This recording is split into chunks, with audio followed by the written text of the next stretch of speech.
Welcome into the CHGO White Sox post-game show. It's another loss, but that is great news for the Tank Commander. We will try to bust out a new bit today. Stay tuned.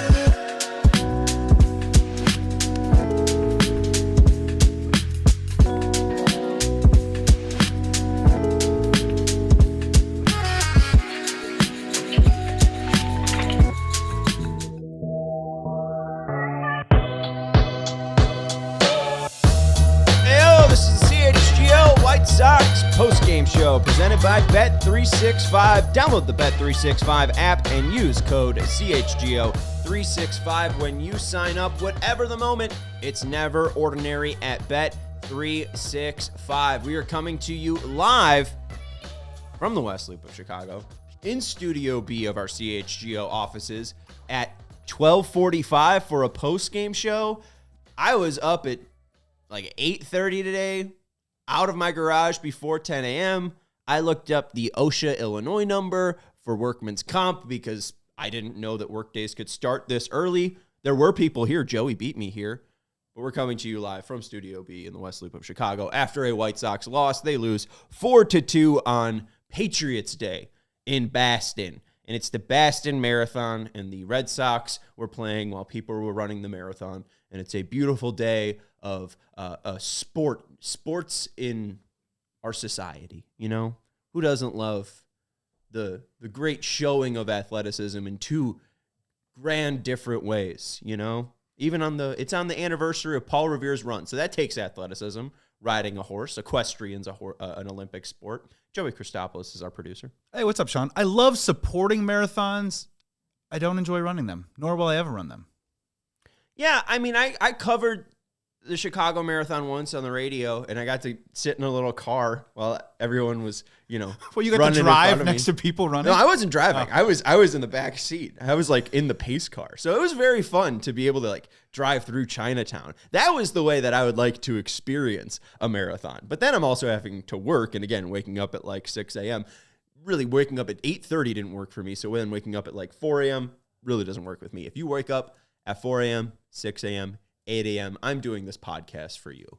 You are my hero, okay? If you have a real job in this world, you are my hero. I think that you are fantastic, and I do not work a real job if we are being serious. Make sure you hit that thumbs up button. Make sure you're subscribing to the CHGO Sports YouTube channel. We are coming to you live after a White Sox loss. This show is presented by Bet365. I think I said yesterday that Elijah Evans would be joining us today, but I did have a mix-up with timing with Elijah. It was my bad, so we will try to get Elijah on later on in the week. We will talk about today's game. We'll talk about Chase Meidroth heading to the injured list. We'll talk about Edgar Quero's first series. We'll talk about, was Jonathan Cannon's start today good? Was it not good?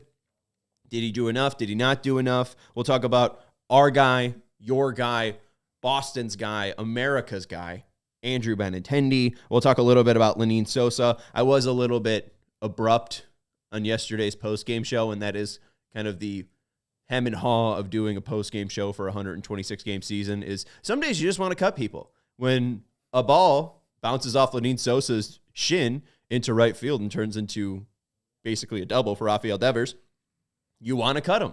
You've been seeing some pretty bad, consistent plays from Lenyn Sosa. But if someone did call me a twerp in the YouTube chat. A twerp? Well, they said this twerp wants to cut the guy with the second highest batting average on the team. And to be fair, Lenyn Sosa did get a hit today, and he still has the second highest batting average on the team. So maybe I was a little bit too early to cut him. I did want to also cut Nick Maton as well yesterday. He got on, I think, in the three plate appearances he had a leadoff single, and then I think he walked the next two times. So the two guys I was ready to cut are doing pretty decent. Josh Palacios did pinch hit, and he got out, and I wanted to cut him, so I feel a little vindicated there. So, hey, maybe that's the guy we end up cutting. Let's start, though, with the pregame news. Bobby Dahlbeck is called up From Charlotte, Chase Meidroth hits the 10-day IL with thumb inflammation. Martin Perez hits the 60-day IL, so it's seeming very likely that Martin Perez, a possible trade piece for the White Sox, will be having Tommy John and missing the rest of 2024. I don't really understand how that would affect the White Sox because the main thing was Martin Perez looking like a viable trade candidate come July. A hot start isn't too crazy for a veteran that has gone through spring training 10 times before, understands how to prep his body. He isn't this next level athlete, right, throwing 96 miles per hour. Martin Perez can, fairly maintain his body, a lot easier than a high-end reliever, right? So it was tough, though, to see with his kind of ups and downs of soft contact or hard contact, right? Like he is very much a BABIP merchant. The fact that he came out and I think set a career high in his first White Sox start with 9 Ks, like that was definitely an aberration. That was not what you should be expecting from Martin Perez. Those were the good old days. It was a nice start, but still, you couldn't really buy into it and being like, that's the Martin Perez we're trading in July.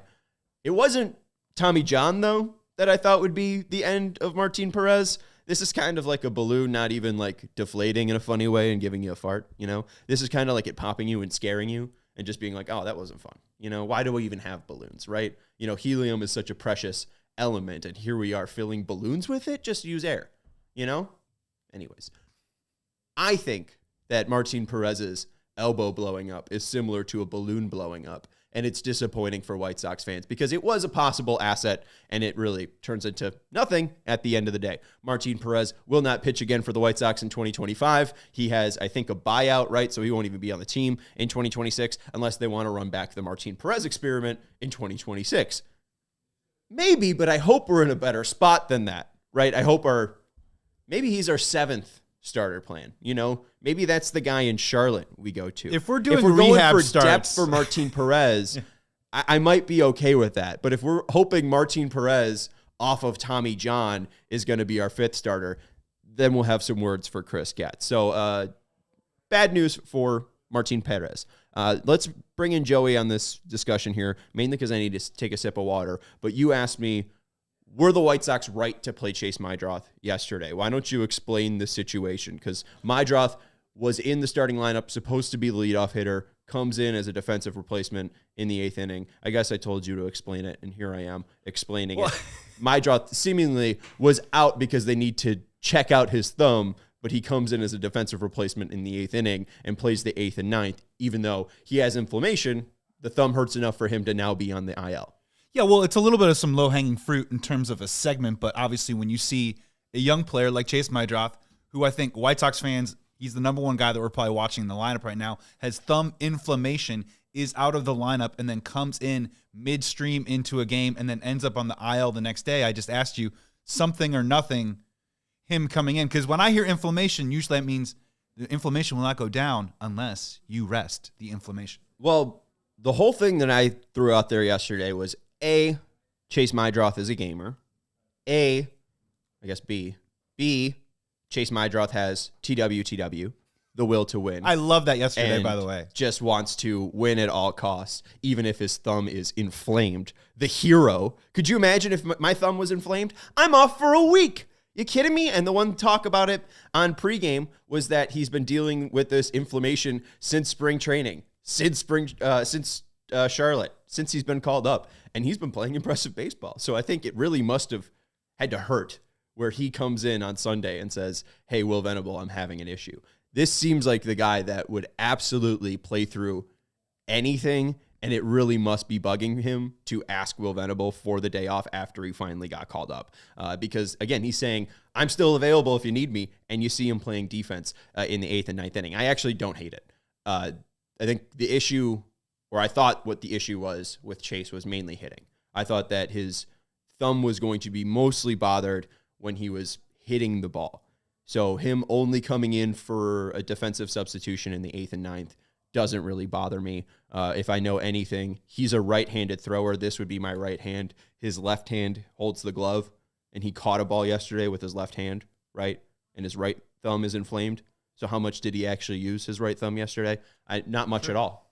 So At the end of the day, I think Will Venable probably got lucky that Chase Meidroth didn't overwork that inflamed thumb, the hero. And I think it was mainly just kind of Meidroth pushed this to the last possible second to say, hey, my thumb is bothering me. And they couldn't do imaging on him until the game was over. And I thought they learned more about his injury. So the fact that they ended up playing him, I think it mainly just speaks to Chase Meidroth's gumption.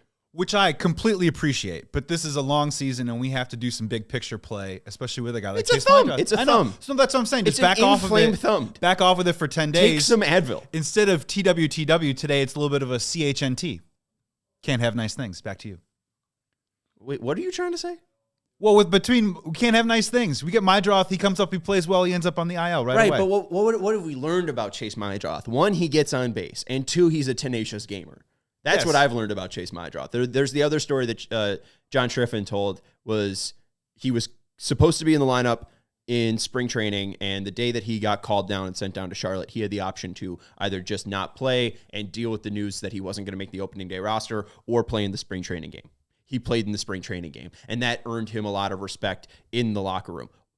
Yesterday, he comes in, even though he's scratched as the supposed to be leadoff hitter, comes in as a defensive replacement in the 8th or 9th. That has to get him some points in the locker room. I think that this guy is going to be a leader on this team. He may not be, one of the best hitters for this team come 2027, 2028, when this team is hopefully good, because hopefully the talent has pushed him down the lineup and his contact-oriented on-base approach gets moved down because you have actual power hitters who can drive in runs. But I do think that he could possibly be a leader. It does seem like he has that next level leadership. I think that he's going to be a very fun player to watch. He's been exciting. Sucks that he's hitting the IL, absolutely. But we still have at least Edgar Quero, right? Can't have nice things, but RBI today. At least Edgar Quero's here. Edgar Quero now has 3 RBIs. He had 2 yesterday, 1 today, and the 2 coming in a pinch hit opportunity.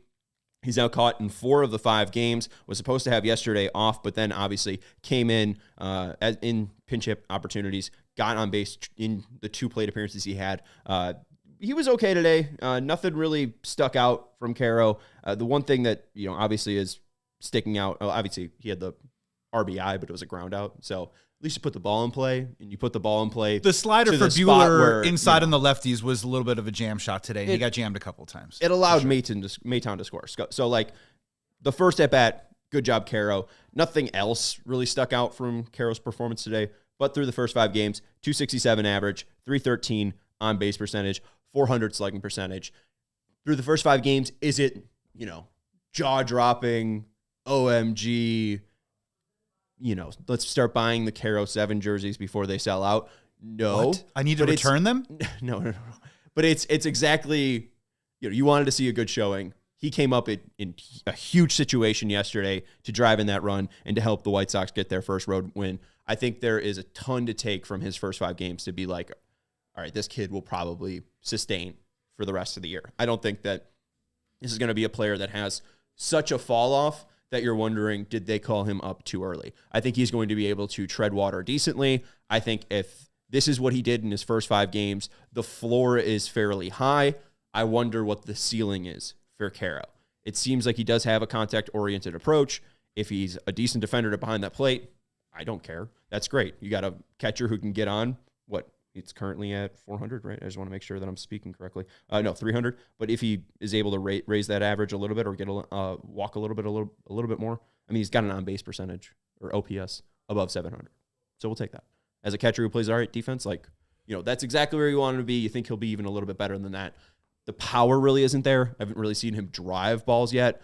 But again, if this is the floor, maybe he'll get a little bit more comfortable with that power, unlock it a little bit. So far, so good for Quero. It's been nice to see him come up in that clutch moment. Yeah, and in the micro, it's just nice to see him get base hits from both sides of the plate as a switch hitter, and also obviously driving a couple runs. Runners in scoring position, a bit at a premium right now for the Chicago White Sox. If your young hitter coming up for the minors is doing it, I mean, the small victories, I like what I've seen. Why don't you star some comments in the chat? I see blank name, I see Sox Jack, and then also the one guy above him with the Chicago logo. Why don't we star those? ALLCITY, dude. I forgot about that name. Great name there.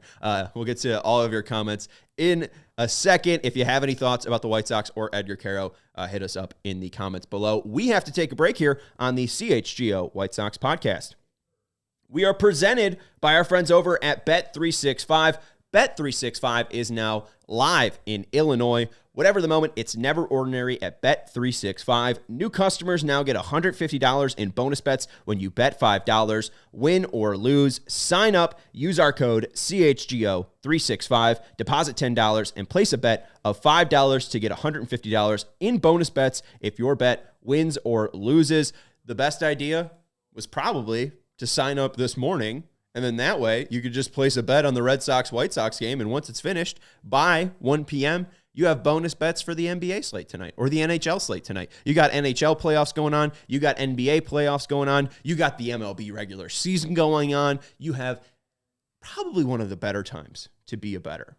I'm not saying it's the best time because I love a college football Saturday. Come on. Maction on talk to me about that. Maction on a Tuesday. You know, that really is unbeatable. But I like this even better than March Madness. Those Indiana football spreads in the fall. Give me a full 15 slate of Major League Baseball. Give me NHL playoffs. Give me NBA playoffs. This is a great time to be a bettor. Also, check out their MLB early payout offer. No team took a 5-0 lead in this game, but if your team goes 5 runs ahead, you win with an instant payout on straight bets and parlay selections. So download the app and use code CHGO365 when you sign up. New customers now get $150 in bonus bets when you bet $5. Win or lose. So head over to our friends over at Bet365. Whatever the moment, it's never ordinary at Bet365. Must be 21 plus. If you or someone you know has a gambling problem, crisis counseling and referral services can be accessed by calling 1-800-GAMBLER in-app only. We also want to let you know about our friends over at Cornbread Hemp. I'm going to be able to be home around, 3 p.m., and I'll just be able to sink into my couch with our friends over at Cornbread Hemp. Life's been a little bit crazy lately. When your team is won 5 of their 22 games, it really can get to your mental health. And one thing that helps me unwind, Cornbread Hemp. Their CBD gummies are a natural way to relieve aches and discomfort. The CBD gummies from Cornbread Hemp are formulated to work with your body and not against it. And the best thing, too, is they're organic. All products are third-party lab tested with USD organic to ensure safety and purity. They're formulated to help relieve discomfort, stress, and sleepiness, and they only use the best part of the hemp plant, the flower, for the purest and most potent CBD. It's organic, vegan, and gluten-free. And right now, they're offering CHGO listeners, 30% off your first order. Visit cornbreadhemp.com/CHGO and use promo code CHGO at checkout. That's cornbreadhemp.com/CHGO and use code CHGO for 30% off your first order. This is the good life. Yeah! Joey. Yeah! Hell yeah! Well, Sox lost. Oh, just giving you a little break between the break. And I love Cornbread Hemp. Yes. Why don't you read some starred comments there? Yeah, let's start with we're going to start with a question here that I like so much from Elsa Dude. Give me a quick little resize here before I do that. Oh, you're all good. Sean, when do you think the Sox will start calling up some more triple guys? IDK, how much longer I can sit here and watch Palacios and Maton and Michael A. Taylor? Again, it's tough to complain after today with Maton getting on the 3 times he had a plate appearance. So I understand. I think the next guy to be called up is going to be Tim Elko. I don't understand why Palacios is here. Nick Maton, he hasn't been that good. I wrote down his actual numbers at some point because, again, I was ready to be like, why is he here? And then he gets on 3 times today. So I know somebody in the comments is going to be like, well, Nick Maton's so good. Venable likes Maton's ability to get on base and slug. That's what John Schriffen said in the top of the 3rd. And then I wrote down that he had a sub 600 OPS. And then I wrote, Maton walk, Nick Maton time. Woo. I completely understand the distaste for Nick Maton. I understand the distaste for Josh Palacios. If you didn't watch yesterday, I compared it to MTV's Next. I've spent a minute with Josh Palacios. I'm saying next. Who else is on the bus? Come on. Let's see who else is on the bus. I know what our guy from Seattle, what's his face? I know his name. Right fielder, lefty, AAA, Herb liked him. Gregory Santos was traded for that guy. Not Jared Kelenic, but the other guy. He's not that good. Call up Dominic Fletcher. Who doesn't love Fletch, right? I don't know. I'm good on Palacios. I don't think that you're going to get Teal, though, soon. I know that Blank Name mentioned that both Kyle Teal and Colson Montgomery hit back-to-back home runs yesterday. Montgomery hitting his third. Jared Chicago White Sox, who is a diehard, has been tracking the homers that Colson Montgomery's hit homers off of, and I don't think there's been a single pitch over a 92 mile per hour velocity. The one thing that we've been trying to look for is how is he doing against velocity, high velocity, 95 plus. He really hasn't drilled those home runs, or he hasn't really done well against velocity yet. In the past 6 games, he has 3 multi-hit games and a 6-game hitting streak. So, maybe Colson's turning around the corner, but I think earliest for Colson is June. El Sadu just wants to follow it up by saying, I just think it's time to start bringing these young guys up, trial by combat. If they ball, they ball. If we're going to lose, may as well make it entertaining. I just think the one thing with Colson, you want him to prove it. And also, I think you don't want him coming up with low confidence. So I understand if they ball, they ball. I'm ready for Braden Montgomery to be on the 2026 promoting to the AA team for Braden Montgomery. Maybe that's one of the call-ups we'll see. Well, yeah, a month or so. I mean, I think at least Montgomery can happen. Again, let's call up Montgomery to Winston-Salem tomorrow. Yeah, I mean, right now he's got an average of 327, on-base percentage of 426, and a slugging percentage of 571 in Kannapolis. So I think that he should absolutely be in Winston-Salem. So, I mean, I'm fine with being aggressive. I wonder with Colson if he's hurt. I forget who it was. I think it was Bez, and I brought it up yesterday. Steve Stone mentioned that when you think a player might be dealing with some mental issues, he's mostly playing hurt. And we saw Colson struggle with back problems in February. He played 3 games in February, then missed 9 days, and then ended up going to spring training. Then ended up sent down to AAA during spring training. So I think that it's possible Montgomery was just dealing with back issues, and now he's finally had those clear up. So I'm cool with that. But at least the one thing, El Sadu, to your point, Palacios, Maton, etc. I'm interested in Elko. Guy can make pretty impressive power. But also, does Brandon Drury need to be doing rehab in Charlotte? Drury seems healthy. Really, what's the wait? He was incredible in spring training. I just had his numbers. Oh, yeah, right here. 269, 345, 423. He's got a homer. He's got a double. 3 walks to 6 strikeouts. What is Brandon Drury doing in Charlotte? Come on. He's 32 years old. Call him up. Maybe that's a move that we see. This Monday, we see Brandon Drury promoted, and then maybe Palacio sent down or completely just DFA'd, outrighted. We'll see. But I do think that you should see Brandon Drury here soon. And Dahlbeck's interesting. Dahlbeck was hitting 326, on-base percentage of 354, slugging percentage of 696 in Charlotte. I'm interested that he's up.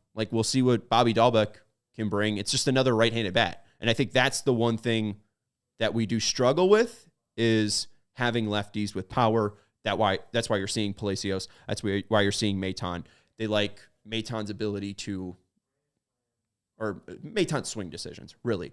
And, you saw Maton make 2 great swing decisions that led to home runs, right? And then, he doesn't decide to swing in 2 at-bats today, and he gets a walk. The first pitch he saw today, he swings at it, he gets on base. They like their decision-making, and they like that he's a lefty. So I guess, they have bats, but Elko, Drury, Palacio, or Elko, Drury, and Dahlbeck are all righties. Thank you. And the guy that I couldn't think of was Zach DeLoach.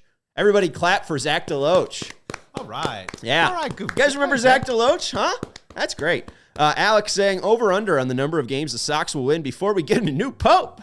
I'll say 2.5. Yeah, hey. I'm a good Catholic boy. I saw Conclave. I'm going heavy over. Oh, yeah. Heavy over. So I was just about to bring that up. So, hey, one of my favorite things, I think it was 3rd grade. I shouldn't say one of my favorite things because somebody died.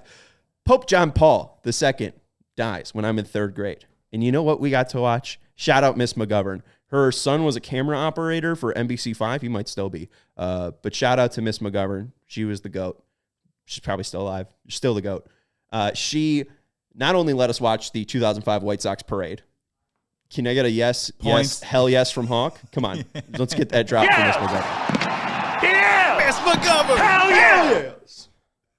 Beautiful woman. She also let us watch on CNN the Pope smoke. The unveiling of each day. History! Did they or did they not choose the next pope? And they ended up choosing Pope Benedict after Pope John Paul, and that was just crazy. What, they blow the white smoke when they finally make the decision? I love that you called it Pope Smoke. Pope smoke. We got to get Well, there's Hemp or some of our other I think wonderful there's sponsors on this. rap artist Pop Smoke, but what they've been doing for decades and ages is Pope Smoke.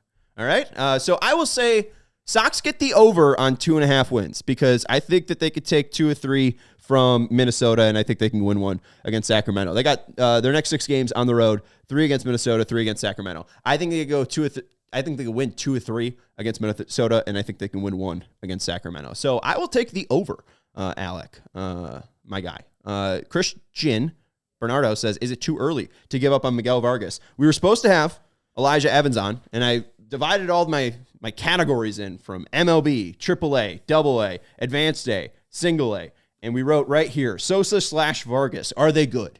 Okay, so I was ready to cut Lenin Sosa yesterday, but he continues to have the second highest batting average and a OPS kind of Untouchable. He's flirting with 700. We'll see if he gets there. Vargas, man, I mean, what he adds 20 pounds of muscle in the offseason, and his defense looks like a little bit more crisp at third base. So I don't hate it. He had a bad throw yesterday to Vaughn that pulled Vaughn off the base because Vaughn's short and can't actually stretch like a first baseman. But Vargas still made a poor throw nonetheless. He made a nice throw today. Made a nice skip throw over at first base. So he at least made up for that. But he really hasn't been able to impact the baseball. And just another day today where just flat at the plate. Vargas currently hitting 139. On-base percentage of 236, slugging percentage of 203, 2 Ks today in 4 at-bats. I just don't know. We've given the excuse or the leeway for Luis Robert Jr. and Andrew Vaughn of it being cold. But Miguel Vargas, historically at this point, might be one of the worst White Sox hitters ever with 50 plate appearances. I need to re-up my StatHead subscription, but maybe on Thursday's show, we'll see if Miguel Vargas is still one of the worst hitters in White Sox history. There's no way that he has a OPS plus above 0 in his White Sox career. There were some bad Adam LaRoche starts. There were some Adam Dunn starts. Of course, he had the OBP. And Sean. No, I'm just saying all-encompassing career. Because last year he had a OPS plus of 14 with the White Sox. This year it's 38. Well, his line, even with the Dodgers, he's hitting, I think, 170-something lifetime. 171. Yeah. But even then, his career OPS plus is 60. His career OPS plus with the White Sox is 22. So he's still 40 points below his career OPS plus. So in the chat here, and keep your questions coming here on CHGO White Sox, a lot of people are talking about players getting called up. Is there a tipping point for you where maybe sending Vargas down for a couple of weeks? They don't. There's no options. It's either he's there or he cuts bait. I mean, the one guy that, and going back to, I think it was Elsa dude saying, who's the next guy? It's either Elko or Ramos. Either they get sick of Vargas. Either this is just not it. They haven't seen what they wanted to in Vargas. They gave him, 2 months last year, a month this year. Maybe they cut bait with him and they see what Ramos has. Because I think it's very possible Colson Montgomery's a third baseman, not a shortstop. So you probably want to see what Ramos has because Ramos was just up in the major leagues already. Maybe Ramos gets that call up before Colson Montgomery and you see what Ramos has at third base. So if I had to say who's next to be called up, it's probably a pitcher because they might need one on Wednesday. John Schriffen threw out that Bryce Wilson could be the starter on Wednesday. Possible. Jared Schuster's up, so maybe it's not a pitcher. But I do think that it's probably either Elko or Vargas, or Elko or Ramos are the next to be most likely to be called up. So I don't know. I haven't seen anything from Vargas. My bold prediction this year was that he was going to lead the team in home runs. Mine too. He doesn't have one. And I thought, honestly, he was going to hit 220, 230-ish, but walk into a few. Right. I mean, I just thought on like absolute like plate appearances alone, he'd get like 500 plate appearances and just run into a couple. He just hasn't even done that at all. So yeah, that's been fun. Elsa, dude, and we'll take a break after this. We'll get to some of Matt's comments in the as well. So make sure you star those, Joey. Elsa said, if the Sox DFA Vargas, that has to be the most humiliating thing that could ever happen to him in his professional career. He couldn't even play for the Rockies. Future Windy Cindy Thunderbolt, maybe. Vargas was never a Rocky, so I don't understand that quote. He was the Dodgers. But yeah, I mean, the fact that's what you trade Michael Kopech for. But I mean, what we know about people that are cut from the White Sox, they somehow end up on the Angels. At least this team. Because they cut Kevin Pillar last year, he ends up on the Angels. They cut Moncada, he ends up on the Angels. They cut Tim Anderson. He went to Miami, but where is he now? The Angels. All right, let's take a break. We got to let you know about our friends over at Monarch Money. Do you need a CFO in your life? I suggest a woman. My wife is my CFO. I didn't manage my money at all, and that ended up actually causing some issues with my wife because she was like, "Where'd all our money go?" And I was like, "I don't know. I didn't understand accounting," so she took it over for me, and she's now gotten us back in the green, folks. So hey, get yourself a CFO, but maybe you don't have a wife. You should check out our friends over at Monarch Money. Finances can be messy and confusing. Don't I know? Monarch Money acts like your personal CFO, giving you full visibility and control so you can stop earning and start growing. It's more than your averaging budgeting app. Monarch Money is complete financial command center for your accounts, investments, and goals. Don't just manage your money. Start building your wealth with 50% Start building your wealth with 50% off your first year for our listeners. Monarch Money was named Wall Street Journal's best budgeting app of 2025, and it's been the top recommended personal finance app by users and experts with over 30,000 5-star reviews. So track your spending, savings, and investments effortlessly so you can focus on what matters most, making your biggest life goals a reality. My fun thing was when I pull up my bank, they show like, my personal wealth goal, and it's like, I'm trying to save $75,000 for a pool. And I got $56,000 saved. And I'm like, where do you guys, how do you have all this money? $56,000. You guys have a house? And you're able to buy a pool? But if that's your goal, go check out our friends over at Monarch Money. Get control of your overall finances with Monarch Money. Use code CHGO at monarchmoney.com in your browser for half off your first year. That's 50% off your first year at monarchmoney.com with code CHGO. We also want to let you know about our friends over at Lucy. Go to lucy.co/CHGO and use promo code CHGO2025 to get 20% off your first order. Lucy has a 30-day refund policy if you change your mind, but they're Lucy Breakers. Our guy Chris Pankow loves the Lucy Breakers. You could check out their flavors. They have apple ice, mango, mint, berry citrus, espresso, apple cider. You can get them in the nicotine strength of 4 milligrams, or if you're maybe a little bit of a more hardcore user, 8 milligrams. Is that how I should say that? You use nicotine. What? Just hardcore? A stronger user? A stronger user? More of a, or maybe an aficionado. Aficionado. Enthusiast, maybe. Enthusiast, yes. But you could try all of their flavors, the Lucy Breakers. They're nicotine pouches with a hydrating capsule inside over at lucy.co and check out their great product, Breakers. Again, lucy.co, use code CHGO2025 to get 20% off. And the best thing, too, this can avoid you the gas station stop so you're not late to work. You can just have it delivered straight to your home, and you can get to work on time, and you can have your nicotine in your pocket. Lucy products are only for adults of legal age, and every order is age verified. Warning, this product contains nicotine. Nicotine is an addictive chemical. All right, Sox Jack from Lyle will not be a producer in his career. He says, new segment, the Jacob Amaya Hour. I don't think that will sell. Denied. I don't think people will buy that one, buddy. I don't. Hey, that's another thing. That's the one issue. I think you want this. I want this. Joey probably wants this. The only people that don't want this are Jacob Amaya and Jacob Amaya's family. I'm fine never watching Jake Amaya play baseball. I'm good. I'm good. We've seen it. Oh, I'm good. Thanks for coming. So, who could they call up is really the question. Brain injury, for sure. He can't play shortstop.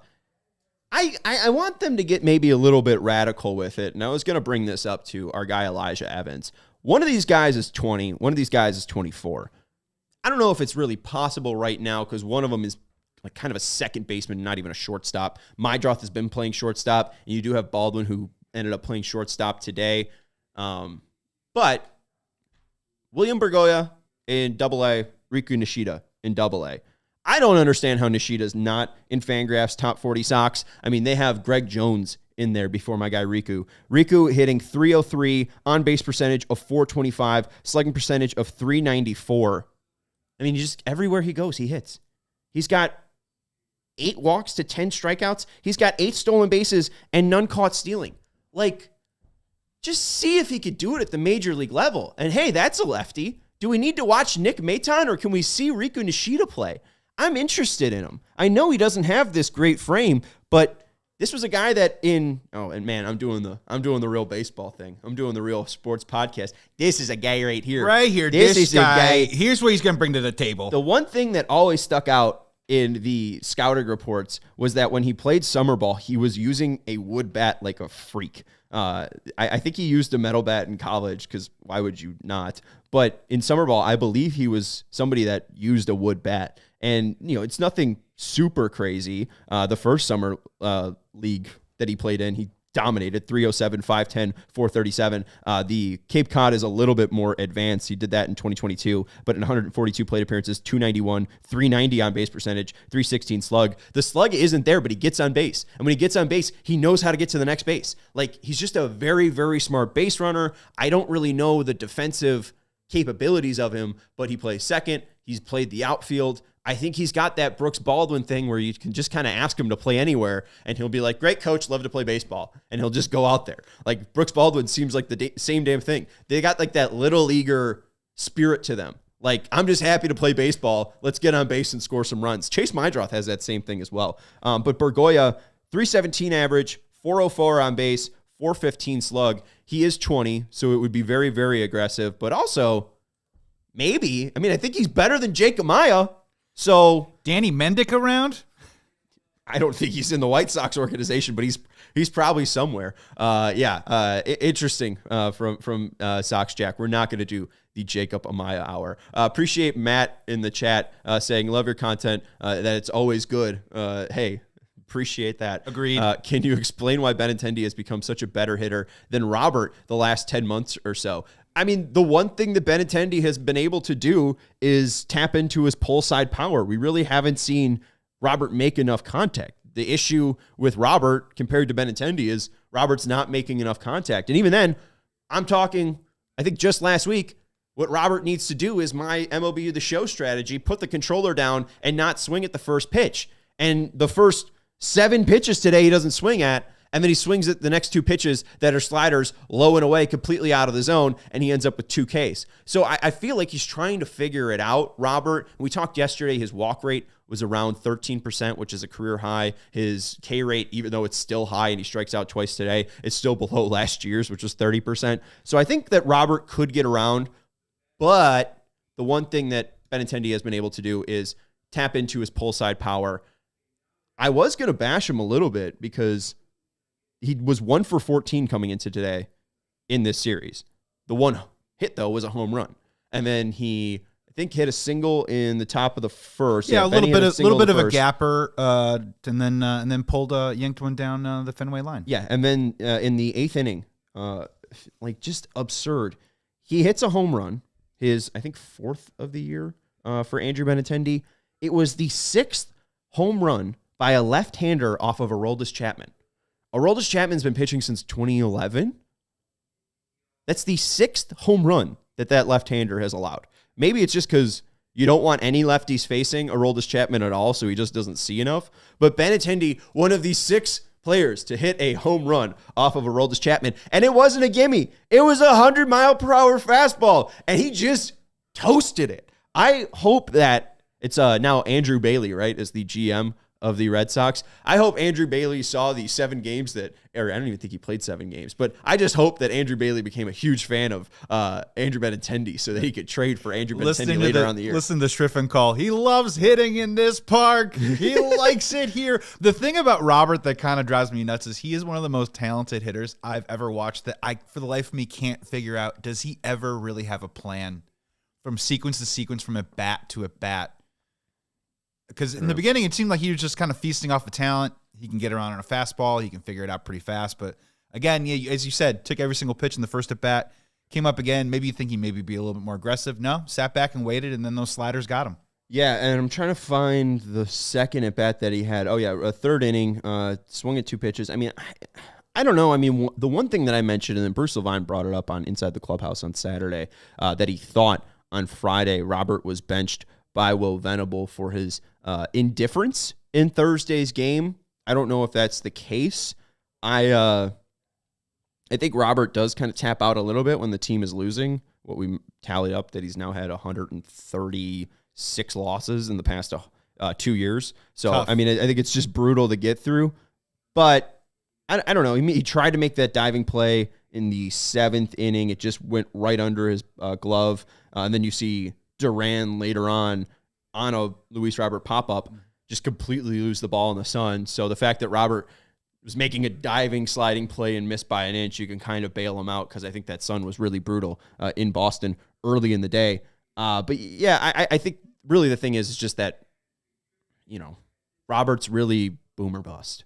And right now it's just not booming. It's not clicking for him. I think it will start clicking for him in May and June. I think his process is a little bit more there.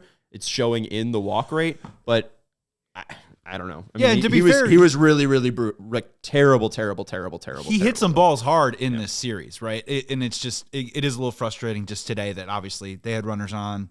You need a guy to drive in a run, and just the bat stayed on the shoulder. Yeah. And Benny, too. Like, it's nice to see the home run. He now has 4 on the year. That's 24 over the past 2 seasons for him after he hit 5 in his first year. So you love to see the power come around. But even this year, he's hitting, 217 on the... Oh, no, here. I actually have the updated one right here. 245, 302, 490. You love to see the slug there, but the whole thing about Benintendi throughout his entire career was that he was able to get on base. And still, an on-base percentage around 300. You'd like to see that improve a little bit. It does seem like he's really selling out that contact ability for slug, but if you're going to do that, you also have to be a little bit more selective. You have to be able to walk a little bit more. So even though the power is there for Benny, I don't know how interesting he is as a trade piece just because he doesn't really get on base. All right, we have to be out of here in 3 minutes. If there's any other comments, let me know, Joey. I will try to get to just one thing, and I think it will probably be Christian Campbell because we won't see him again. Cannon wasn't great today. Herb mentioned on Twitter that Jonathan Cannon had a bad start. I was glad that he was able to fight through, give the Sox 6 innings. It seemed like he wanted to go out for a 7th. He had 90 pitches. Right now his ERA sits at 4.81. Maybe he's not a Logan Webb type, and maybe he's just here to get them through the 2025 season. I think he's going to at least have value for that. But is he a future piece? You could definitely question that about Jonathan Cannon. Let's get to Christian Campbell. Christian Campbell has gotten on in 21 of his first 22 games. Christian Campbell, the Sox prospect, Red Sox prospect, is currently slashing .316, .418, and slugging .500 as a rookie. My stomach churned every single time that he came up, and the fact that that was a possibility for the White Sox to trade for in Crochet, I don't know how feasible of a possibility, but the fact that you do see them go for Teal and Montgomery, the 4th and 5th prospects, like the White Sox weren't able to crack that top 3, and it seems like the Red Sox held on to Campbell for very, very, very good reason. I will probably go to bed dreaming tonight of Christian Campbell in black and white pinstripes. Maybe once he becomes a free agent and Justin Ishbia is the owner, we'll be able to drop a bag for Christian Campbell because, man, he looks athletic and good. Sox Jack from Lyle, who's taking the ball for Perez on Wednesday. Again, Bryce Wilson was floated by Striffen during the broadcast, so him possibly, but I think Schuster should be available. It really depends on who they use on Tuesday. All right, let's get to my hat change.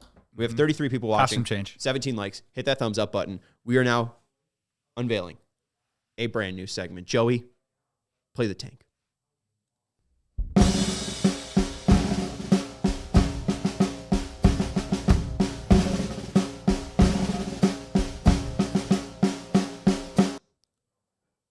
bear with us as we are now stealing CHGO Blackhawks material. No, this is not for the 2023 NHL draft. And no, the Chicago White Sox will not get Connor Bedard. But now, since the White Sox are a half game out from being the worst team in Major League Baseball and having the best chance to get the number one prospect, we will be running the Tank Commander segments. Colorado, after 21 games, has a 4-17 record. The Sox, after 22 games, has a 5-17 record. They are a half game back of Colorado. If Colorado wins their next game, the Sox and Rockies will be tied for the worst team in Major League Baseball. Minnesota, hey, look who we're playing. Love to see it. Oh, look at that. We're going to Minnesota. Minnesota, a team that hasn't won many games, won 2 of 3 against the White Sox. Minnesota, through 22 games, has a 7-15 record. They're 2.5 games back of Colorado for the worst record in Major League Baseball. Will Minnesota be able to get their 8th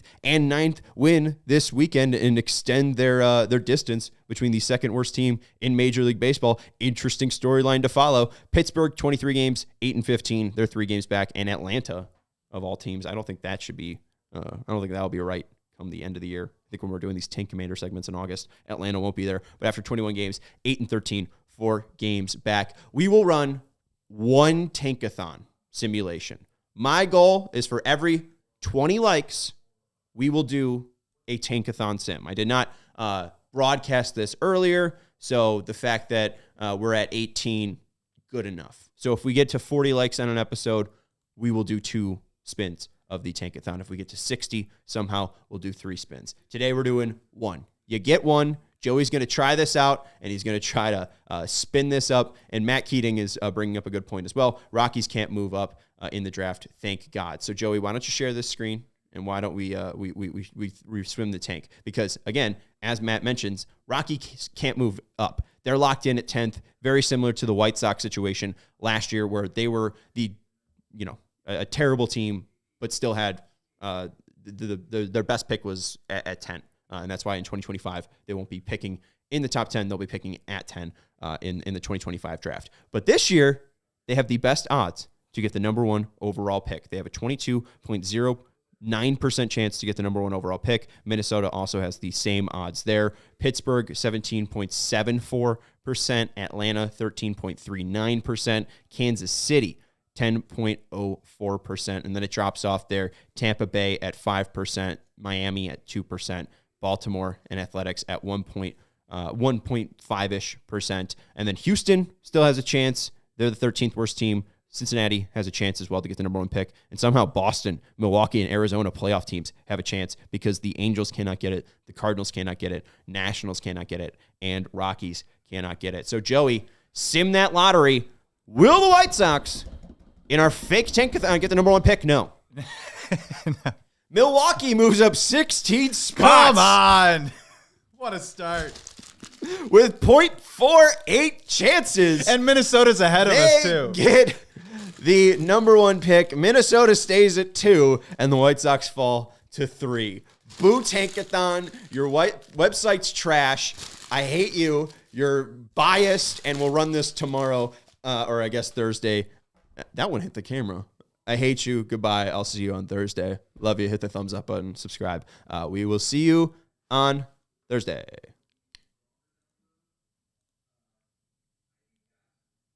We all silly like the mayor.